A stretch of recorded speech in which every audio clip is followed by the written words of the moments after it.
İnsanın en жақсы амалы, Құдайдың астында ушундай карманып бара турган мындай бир жүзү бул намаз деп атат да тургандар.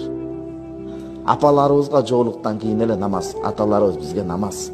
5 мал намазыбыз. Намаз дуага келди, ушуга ниет кылыңыз, эртең Жиддан аэропортунан учуп атканда, ошол жерден жана ла хаула вала куввата илля билла, Кудай шерменде кылба, бекем кыл дегенден кийин Кудай намазды калтыруучулардан кылба деңиз. Мен азыр сабак бүткөндөн кийин барып группага жөнөтөм.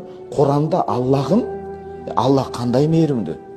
Пенде алсыз өзү адамзатка намазды калтырбоонун дубасын үйрөтүп атат да. Аллах кандай мээримдүү зат, субханалла. Пендени жаратып, пайгамбарларды жөнөтүп, китептерди түшүрүп, ошондо дагы мээрим ушунчалык монтип дуа кылгын деп туруп өзү үйрөтүп атат да. Биз гапилетте жүрөбүз бир тууган. Эгерде гапилетте калабыз, буга маани бербесек. Куранда эмне деген Алла Таала? Робби жаални муқимас салати. Аллахым намазды тургузуучулардан кылгын.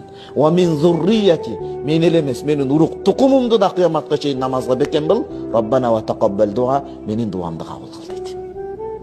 Өзүмдү, урук тукумумду мына кыргызчасы намазга бекем кылып, Кудайым дуаларымды кабыл кыл. Бул пайгамбарыбыз саллаллаху алейхи ва салламдын хадисиндеги Ибн Мажа хадис 3-чү осуяты.